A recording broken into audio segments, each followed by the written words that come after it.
The Rangers offense has been bad for the last couple years. And is the way to fix it a big money free agent? We're talking about that and more on this episode of Locked On Rangers. Let's get into it.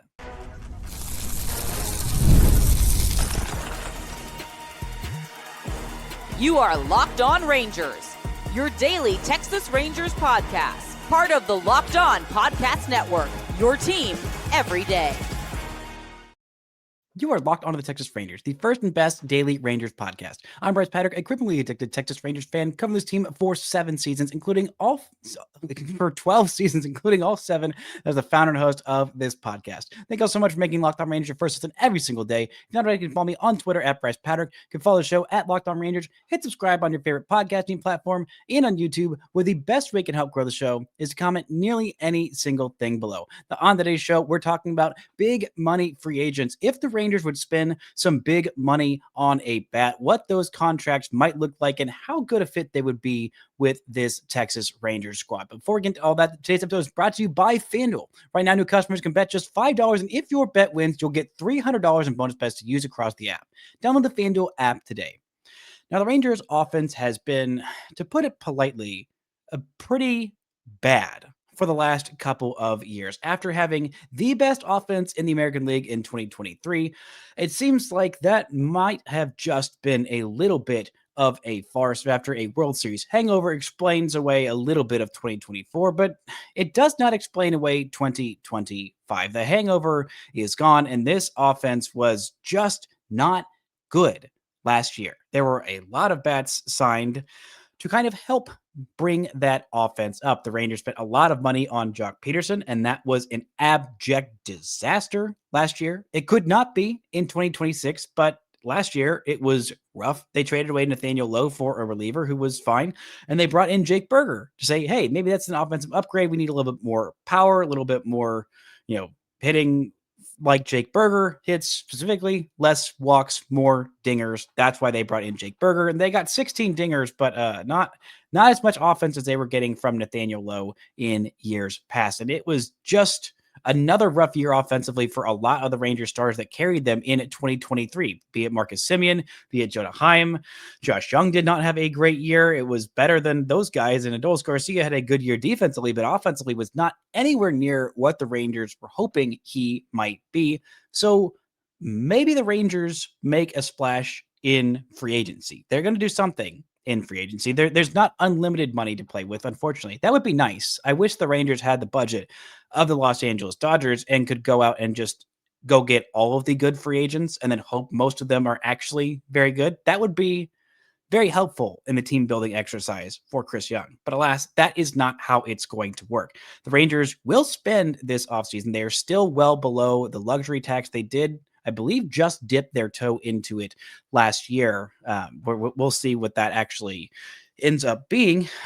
But for the most part now, they are going to stick to what they have tried to do the last couple of years, is spend just up to that luxury tax threshold, which is at $244 million this year. Now, right now, according to SpotTrack, the Rangers payroll is at $209 million. So that's $35 million that the Rangers have to play with at this point, according to SpotTrack. That's also not set in stone. I'm also not entirely sure how accurate SpotTrack's reporting of these Rangers contracts are, because there's still numbers to be determined for arbitration of how much each of these guys are going to actually make. And that's also if the Rangers don't dump anybody off. It is entirely possible. I'll talk about it on a later episode, maybe even next week, about what the Rangers should do with Adolis Garcia. He's projected to make about a little bit over $12.5 million in arbitration in his final year of arbitration before he hits free agency after the 2026 season.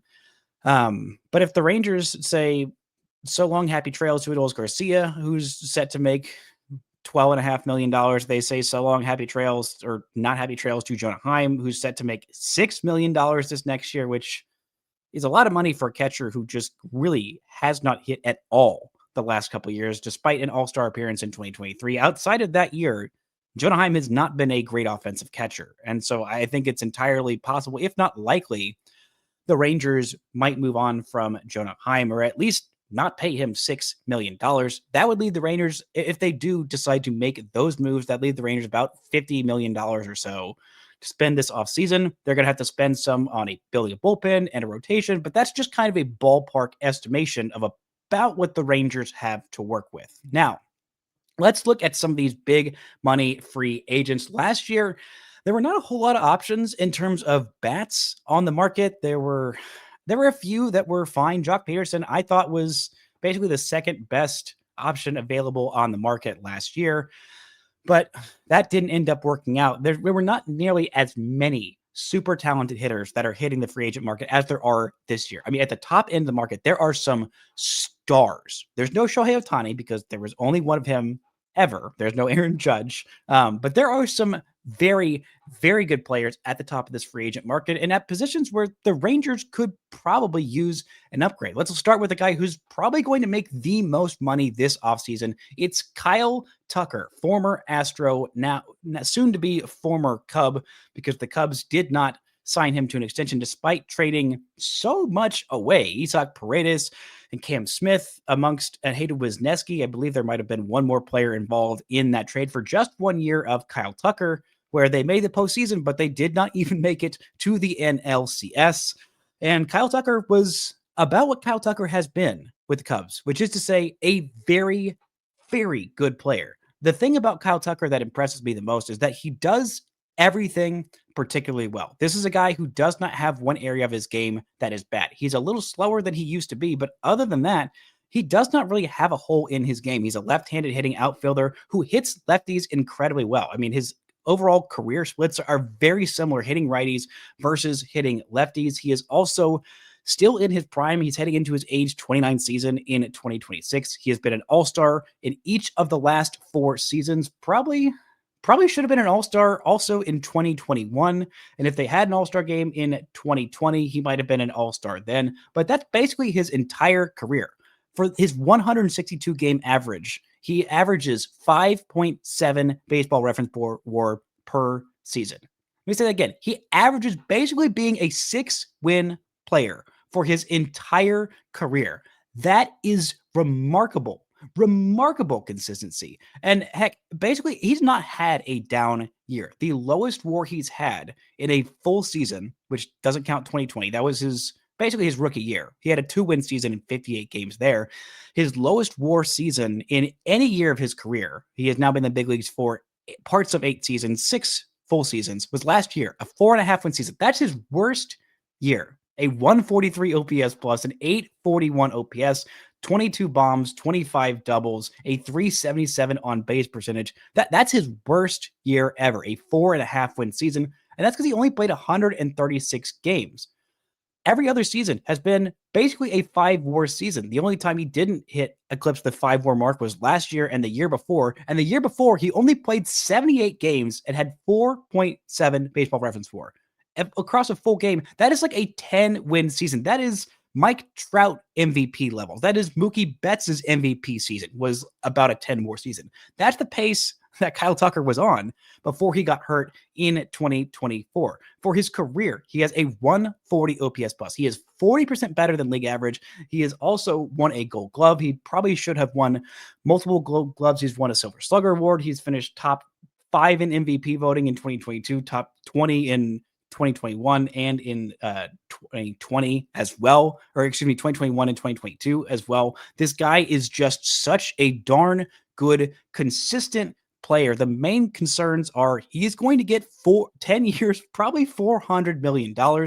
I don't know if the Rangers are going to commit that kind of a payroll to this guy, who is not the most outstanding need. He would be a huge, huge upgrade if the Rangers put him in right field. He would be a massive upgrade to this lineup. Defensively, he wouldn't quite be as good as what Adolis Garcia was putting out there last year, but he'd come close. He'd be a close approximation of what Adolis Garcia was doing.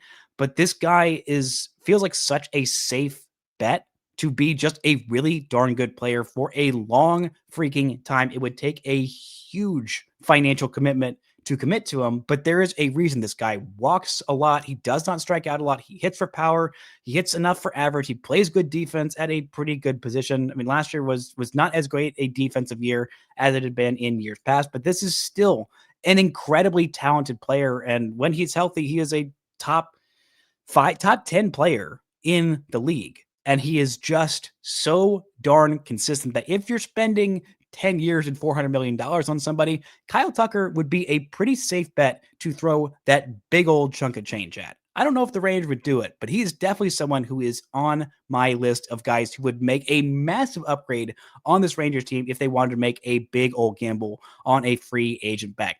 Coming up next, another guy named Kyle who has a different defensive profile than this Kyle, but still might be an MVP this season. Talk about that and more right after this.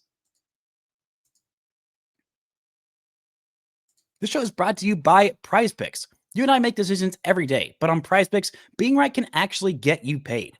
Don't miss any of the excitement of this sports season, whether you're following NFL, NBA, or both. There's no better time to jump in on the action.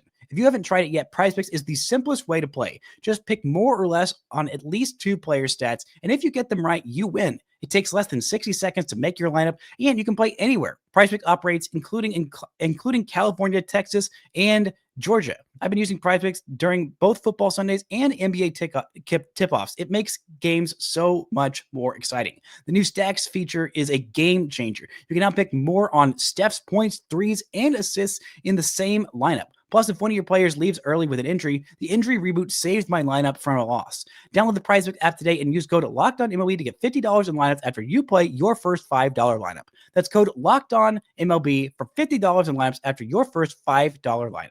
PrizePicks. It's good to be right. Shout out to everybody that's making Locked On Rangers your first listen every single day. On tomorrow's show, I'll be back and talking about some mid-tier bats the Rangers could look at to upgrade their offense. They need some upgrades in their offense, but that'll be on tomorrow's episode of Locked On Rangers. Now, the next guy on this list of the big money free agent that the Rangers could go kick the tires on is another man named Kyle, a very different style of player, a guy who hits left-handed, a guy who at one point did play the outfield. That's Kyle Schwarber. He is coming off of the best season of his career. He played all 162 games. He led the National League with 56 home runs. He almost had that 60 home run plateau because this guy, man, he is incredible. And we talked about consistency with Kyle Tucker. The overall player, Kyle Tucker, is definitely going to get a much larger and much higher average annual value, much longer contract than Kyle Schwarber, because Schwarber is on the older side. He's a 3-time All-Star.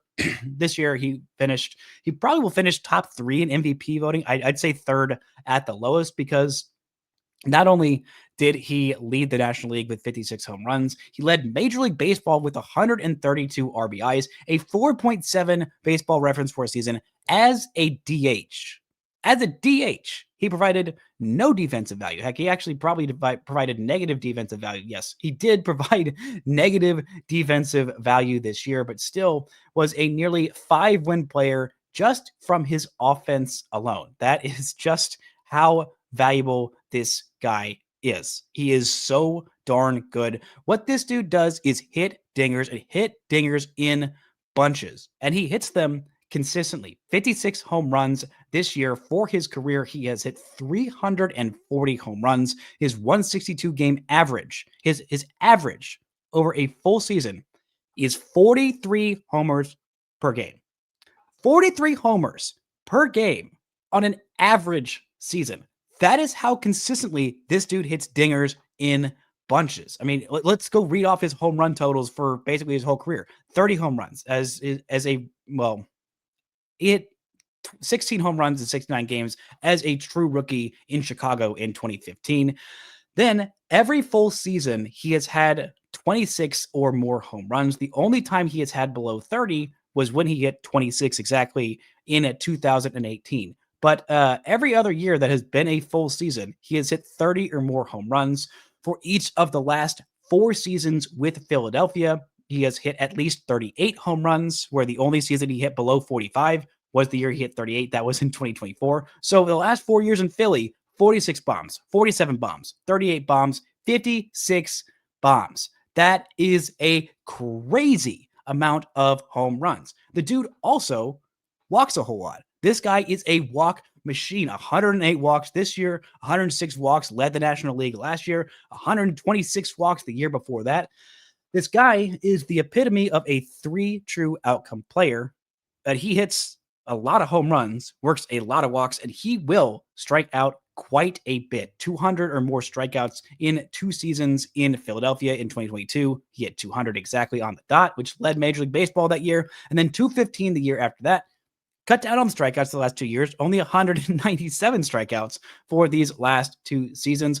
But that's who this guy is. He hits home runs. He gets a lot of walks. And this year, he made massive improvements of hitting left-handed pitching. In years prior, he was basically just a right-handed pitching masher against lefties. He had been not, I don't want to say helpless, but not nearly quite as effective. This year, he made some changes against left-handed pitching, and he hit, I believe, the most home runs of any left-handed hitter against left-handed pitching this year. He was so darn consistent at hitting these home runs. He has been very healthy. I mean, you look at his baseball savant page, and the bat speed is truly elite. The chase rate is fantastic. The walk rate is up there in the top 3% of baseball. Same with his expected slugging percentage, average exit velo, barrel percentage. Hard hit rate is the tops in baseball. Nearly 60% of the time, 59.6% of the time, he's hitting the ball hard. This dude crushes baseballs and has hit some of the most majestic home runs I have ever seen. But he is 32 years old now, heading into his age 33 season. He is a DH only type of a guy. And well, the Rangers already have an old DH who is much less effective than Kyle Schwarber. Right now, that's Jock Peterson. If the Rangers had just not spent money on Jock Peterson and they could just throw the bag at Kyle Schwarber, that would be such an ideal fit for what this Texas Rangers team needs. Alas, I don't know that he is going to leave Philadelphia. I'm sure that the Phillies are going to throw the bag at Kyle Schwarber. He's projected to sign a 4-year, $100 million deal. That is a lot of money for a DH only, who provides literally zero defensive value and strikes out a whole lot. But he still walks a lot. He still hits incredibly consistently for power. If the Rangers did have the cash and no Jock Peterson to go throw the bag at Kyle Schwarber, I would maybe even like that a little better than Kyle Tucker, just because the last couple of years with the injuries, I'm just a little concerned about Kyle Tucker. It's the only thing that makes me concerned about Tucker. But I don't know if the Rangers are going to be a fit for Kyle Schwarber. I would love him. I just don't think the money makes sense for this Rangers team. Now, the next guy on this list who's projected to sign a $100 million or more deal, I don't love the contract that Spotrac is projecting him for, but that's Pete Alonso, a first baseman who, I mean, basically, you look at right-handed hitting Kyle Schwarber, and that's kind of what Pete Alonso is. He is a guy who is incredibly consistent with the home run ball. He has always hit a bunch of dingers. This year, he hit a lot better for average at the start of this season than he did in years past. But this is a guy who just absolutely mashes. He is a first base only type. He has been in the big leagues since 2019, and he has hit 264 home runs. His per 162 game average is also above 40 home runs per season. This guy, the fewest home runs he has hit in a full season is 34. That was in 2024. Let me say that again. The fewest homers he's hit in a full season, the fewest, is 34. This guy is just a home run machine. And the Rangers could use some power. They could also use a little bit of average. And this year was his best year by average, a 272 average this season, 41 doubles, 38 homers, 126 RBIs, and an 871 OPS. But again, this is a guy who is a little bit of a one-trick pony. He is not a good defender at first base. He's actually quite bad. The walk rate for Pete Alonso is not anywhere near what Kyle Schwarber is doing. The strikeout rate was closer to league average this year. In years past, it has been a problem for him. But, I mean, the hard hit rate, all of the expected numbers, the expected batting average, WOBA, slugging, exit velo, hard hit percentage, launch angle, sweet spot, bat speed, all of those were top of the charts for Pete Alonso this year, who finished with an 871 OPS and 38 bombs. This is a guy who is an incredibly consistent hitter. And he did not get anywhere near the contract that he was expecting after so many years of being pretty darn good for the Mets when there wasn't a whole lot going on for them. He thought, okay, well, we got this new money owner in there. Why would he not want to pay Pete Alonso, who has been incredibly consistent and also incredibly durable? That's the other thing about Pete Alonso is he is not quite the most Iron Man, but he is pretty darn close to it. He has not missed a single game for the last 2 seasons. The most games that he's missed in a single season is 10. He missed 10 games in 2021. He missed 8 games in 2023, missed 2 in 2022, 1 his rookie year, 3 in 2020. This guy has missed, I believe, if my math is mathing correctly, it's about 20 games in 7 big league seasons that he's missed. This guy posts, this guy hits dingers, but he is also a right-handed hitting first baseman, and you can find other ones of those that are not quite this good. A career OPS plus of 135, which is a little bit lower than what Kyle Schwarber and what Kyle Tucker have done. But you also don't have the positional value for Pete Alonso. I think somebody's going to pay him a lot of money. I think it's possibly the New York Mets. I think the Mets should be paying him. He is projected by Spotrac to sign a 6-year, $176 million deal. I think that is absolutely outrageous. I think there is no way anybody offers him that. That is $29.4 million per year for 6 years, which is more than Freddie Freeman signed. Actually, that's more, it's fewer years, but I think, and also more money than Freddie Freeman signed for. Freddie signed a 6-year, $162 million deal.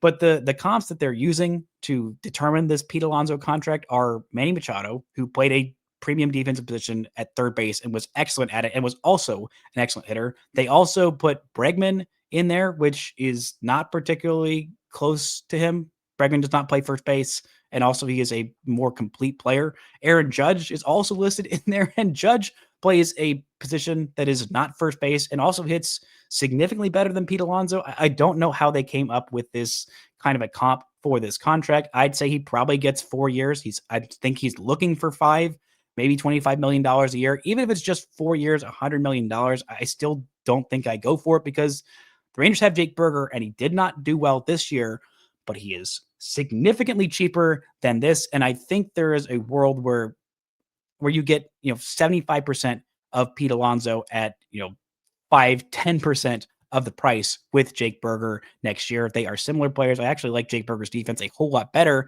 than I like Pete Alonso's defense, but that is one of the last big money free agent guys. I don't think the Rangers sign him, but there is one more guy that I want to take a look at who is going to get paid this offseason, and it's possible, maybe not likely, but possible it's by the Rangers. Talk about who that is and more right after this.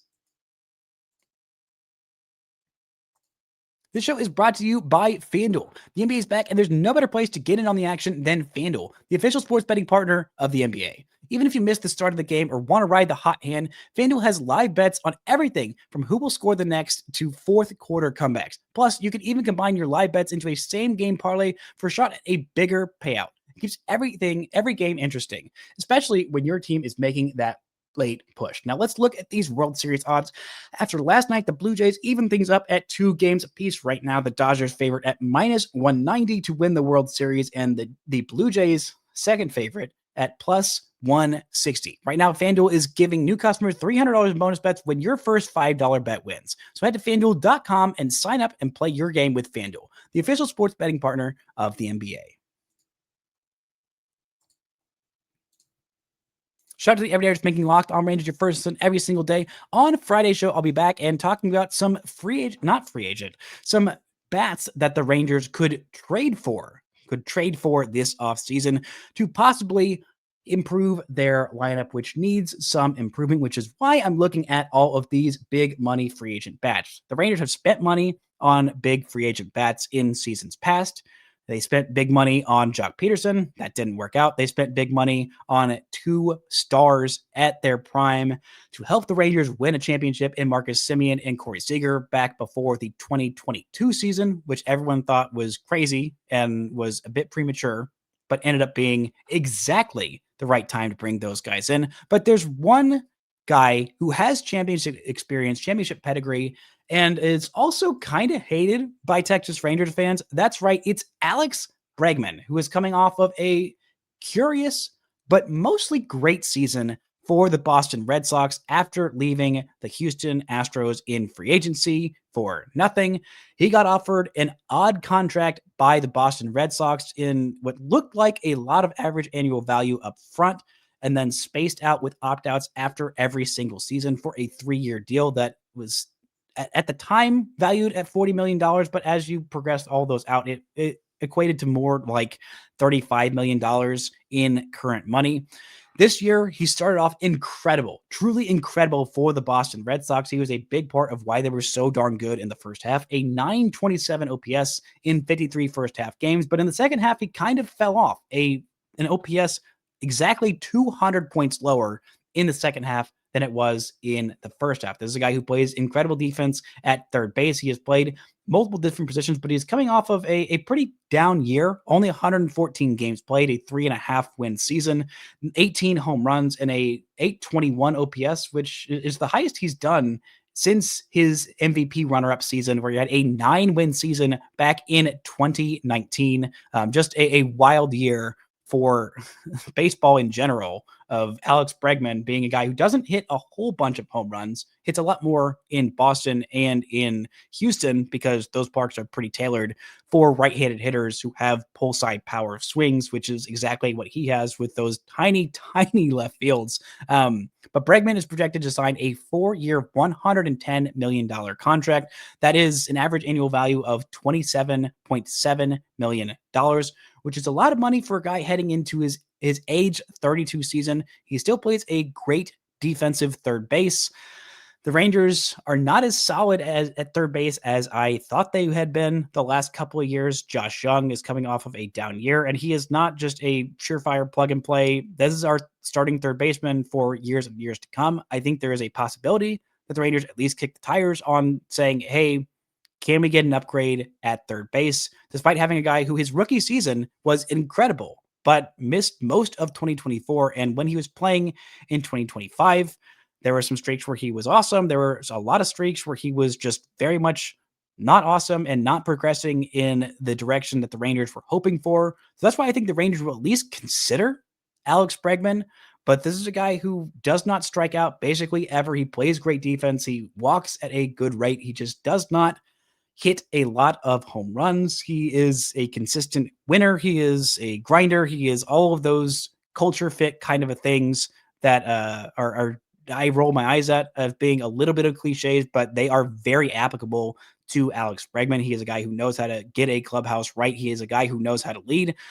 I think there might be some animosity with his comments after the 2023 regular season about Corey Seager and his one spicy comment he's ever said in public at the championship parade about, I guess we'll never know, about if the Astros won the 2023 World Series. We'll never know because it didn't happen at all. But I think there is a chance the Rangers are at least asking. They're at least doing due diligence on Alex Bregman. I would be hesitant of these guys. I would be less hesitant to give Alex Bregman a 4-year contract than I would be to give Pete Alonso a 4-year contract. There's one more guy that I want to talk about who I think is probably going to sign a deal of 4 years or more. It might be $100 million or more. I'm not entirely sure what that contract is going to look like, but that is Cody Bellinger, who has had one of the more odd careers of just about anybody in Major League Baseball in the past 10 years. I mean, this guy has been in the big leagues for now 9 seasons. He averages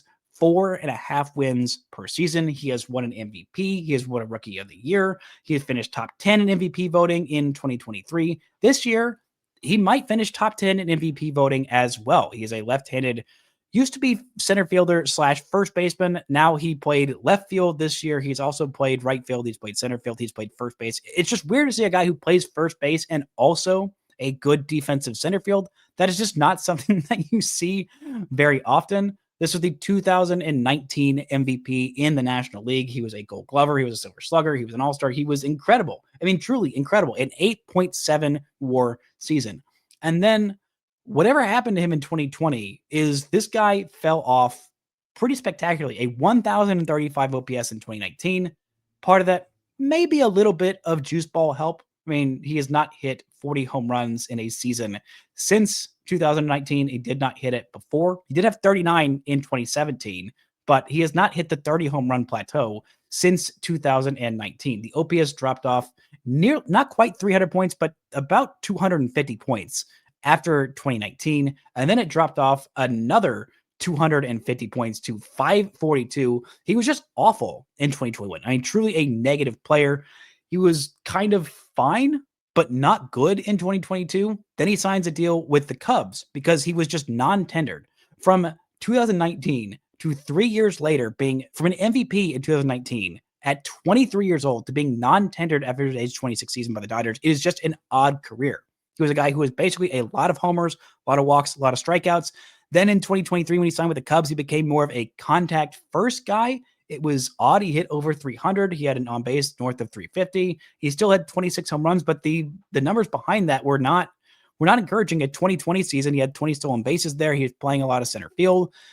And then in 2024, he opted into that deal in 2024. And then after the 2024 season with the Cubs, where he was less good than he was his first year with the Cubs in 23, he got traded to the New York Yankees as basically a salary dump. He had basically a 2-win season and was still making a lot of money. The Yankees were like, well, we could take an extra good hitter. Why not? Why not? Because we can't bring back Juan Soto. So let's go ahead and bring in another former MVP in Cody Bellinger, who can also play good defense in a corner outfield. And he was really good for the Yankees this year. A 5-win season, 29 home runs, and 813 OPS. And the thing that's most interesting about him this year is that he was actually better hitting left-handed pitching than he was against right-handed pitching. Cody Bellinger against left-handed pitching this year, and OPS north of 1,000. Batting average above 350, on base above 400, slugging above 600. And then against righties, he had a 741 OPS, which is just, you don't see that very often of lefties who are significantly, not just a little better against lefties, but significantly better hitting lefties than they are against righties. This is a guy who could plug in right field, or if the Rangers have some injury problems with Evan Carter in his back and he's not quite able to be as healthy as an everyday player, the Rangers could plug him in there. He is projected for a pretty hefty contract, 6 years, $182 million. I don't know that anybody feels good enough about Cody Bellinger. I mean, age-wise, he's 30 years old this year. He's heading into his age 30 season. He was coming off of his age 29 season. But the contracts projected for him are just all over the map. I have no idea what Cody Bellinger is going to make this offseason. If it's 4 years, $100 million, I would pull the trigger on that immediately. Immediately, I would tell the Rangers, hey, go get this guy for 4 years and $100 million. But maybe that's probably lowballing him. I bet he's looking for at least a 5-year deal. I don't think he's looking for something with opt-outs. This is a guy who is volatile. It could go very wrong. It is entirely possible that it goes very wrong, and the Rangers just don't want to touch this with a 39.5-foot pole, as the Grinch said. But I would be very intrigued to see what kind of a deal the Rangers could get Cody Bellinger on if they want to take a big swing. This is a guy under the radar who I think the Rangers could possibly be looking at. It's just a matter of if Chris Young feels comfortable in signing that big old deal, and if the Rangers would have enough money to allocate to the rest of building out this roster. That would make the biggest question of if Bellinger would be any kind of a fit or no. That's going to do it for today's show. Thank y'all so much for listening and subscribing. And until next time, don't forget to enjoy baseball.